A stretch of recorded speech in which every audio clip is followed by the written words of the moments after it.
In 1.10, we're going to look at different types of discontinuities, and you've seen these all before. So we're just going to reconsider them in terms of limits. Okay, the first kind of discontinuity is a removable discontinuity or a hole. Okay, it's removable because if I took out that one point, this would be a completely continuous function. So it's just that one point that's causing a problem.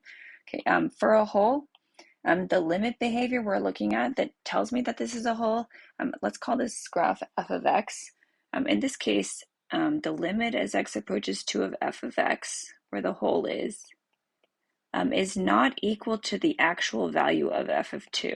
In this case, the f of 2 doesn't even exist, but f of 2 could be up here or something like that. So that's what happened at a hole. The next one is a infinite discontinuity. I can see the discontinuities here. It made an asymptote. Okay, in terms of limits, what does this mean? This means the limit as x approaches 3 of f of x. It does not exist. Why? Because it's infinite or unbounded. And that's why it's called an infinite discontinuity. And again, this happens at vertical asymptotes. Okay, the next one's a jump discontinuity, meaning, okay, I'm continuous on this graph until I get to 3, and then at 3, this is jumping up to the next point, way up there. So in this case, the limit as x approaches 3 from the negative side of f of x is not equal to the limit as x approaches 3 from the positive side of f of x. It's jumping to a completely different value or jumping down to a completely different value. Okay, let's go ahead and look at some functions and figure out where their discontinuities are located and what type of discontinuity they are. And you did this probably in Algebra 2 as well. Okay, let's look at this one. Okay, this is rational. So there's going to be some kind of discontinuity where the denominator makes it 0, probably. Let's go ahead and factor it and simplify it. This is x minus 6 times x minus 2. X plus 5 over x minus 2. Okay, the first thing I notice is that I can cancel out x minus 2. Since I am canceling it out, it's a removable discontinuity or a hole.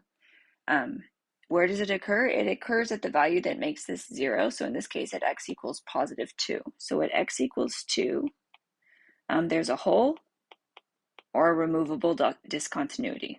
You can use those interchangeably. And it's just asking me where it occurs, so I'm not going to actually write the ordered pair. Okay, let me go ahead and write this simplified version of this function. It's x minus 6 over x plus 5. And if I notice, there's still another discontinuity because at x equals negative 5, where the denominator will become 0, there's going to be an infinite discontinuity, which is a asymptote. Okay, so at x equals negative 5, there's a vertical asymptote.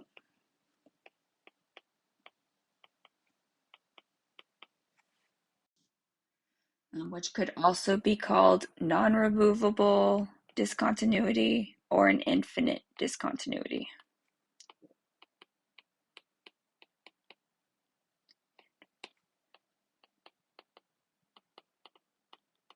And those words are kind of used interchanging. That's not the word. Those words are used alternately, so just make sure you understand that they're always the same thing. Okay, let's go ahead and look at B. It's rational, so I'm going to factor it and see if anything will simplify before I try to find if there's an asymptote. Let's see, x plus 1, that's a difference of squares. So this is x squared plus 1, x squared minus 1. X squared plus 1 doesn't factor more, but x squared minus 1 does because it's a difference of squares again.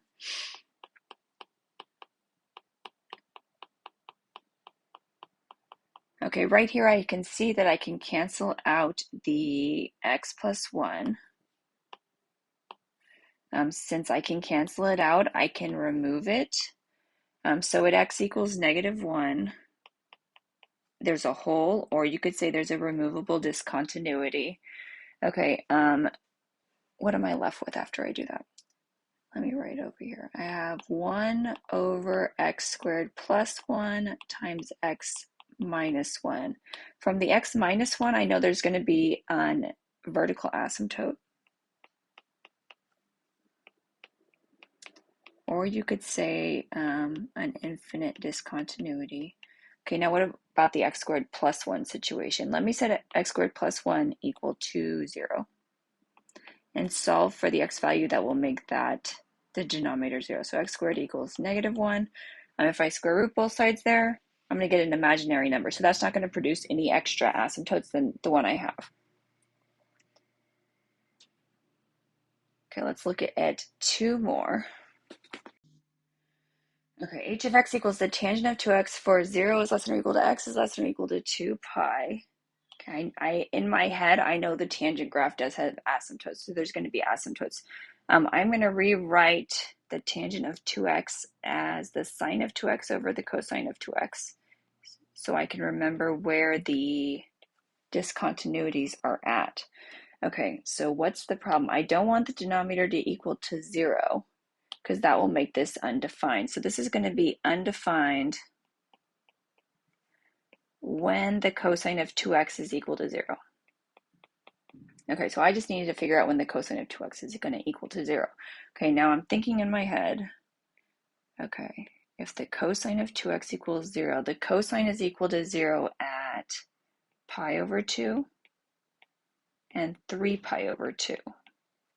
Okay, now if I'm solving for x, I'm going to divide by 2, and then I'm going to come back because I need to think about this more because this is not as straightforward as it looks. Now, if I want to solve for x, I would divide by 2 or multiply by half, which means that x is at pi over 4 and 3 pi over 4. Okay, then I'm going to come back up here for a second. They want to know all the discontinuities from 0 to 2 pi. So 0 and 3 pi, pi over 4 and 3 pi over 4 are between a 0 and 2 pi. So they're both good asymptotes. But did I get all the asymptotes? No, I didn't. Pi over 2, 3 pi over 2. If I keep going, I could go to 5 pi over 2. Now, why am I listing 5 pi over 2? 5 pi over 2 is greater than 2 pi. 5 pi over 2 is greater than 2 pi, but when I divide by 2, this goes down to 5 pi over 4, which is still within 0 to 2 pi. So let me keep going to make sure I've gotten all the answers. So I've got pi over 2, 3 pi over 2, 5 pi over 2. Let's try 7 pi over 2.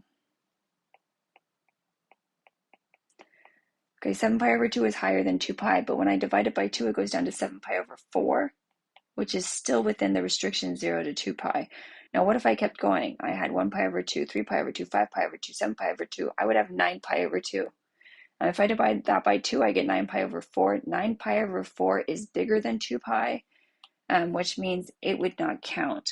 So there's 4 vertical asymptotes, and I listed them all.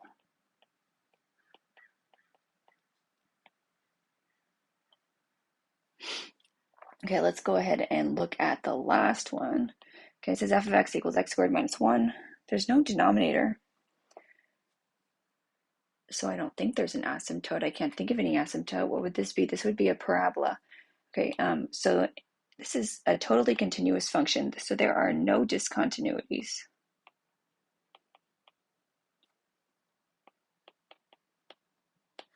Because x squared minus 1 is a completely continuous function for all real numbers.